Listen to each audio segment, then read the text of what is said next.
بسم اللہ الرحمن الرحیم۔ صدر مرکزی نیمت تاجران محمد شفیق مغل نے کمال ٹی وی کے نمائندے سے بات چیت کرتے ہوئے کہا، ملک میں معاشی عدم استحکام کی فضا تاجروں کو گہری تشویش میں مبتلا کیے ہوئے ہے۔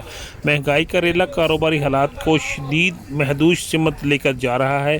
ڈالر کی اونچی پرواز تھمنے کا نام نہیں لے رہی۔ حکومت صنعت کاروں اور تاجروں کا پرسان حال کی خبر لے اور حالات پر قابو پائے۔ محمد شفیق مغل نے کہا کہ مہنگائی اور خام مال مصنوعات کی بڑھتی قیمتوں میں استحکام ملکی معیشت کو مستحکم بنائے گا۔ کاروباری حالات میں غیر یقینی کی فضا کا خاتمہ کیا جائے۔ ملکی معیشت کو معاشی عدم توازن سے نکالنے کے لیے سبسڈیز معاشی پالیسیز فی الفور لائی جائیں۔ انہوں نے کہا کہ حکومت مضبوط معاشی اور سماجی حالات کے قیام کے لیے مہنگائی کے موز اور گوڑے کو نکیل ڈالے۔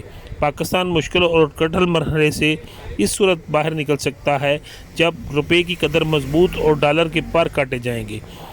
انہوں نے مزید کہا کہ حکومت تاجروں کے لیے ریلیف پیکج کا اعلان کرے اور کاروباری حالات کو بہتر بنانے کے لیے تمام پالیسیوں کو آسان بنایا جائے۔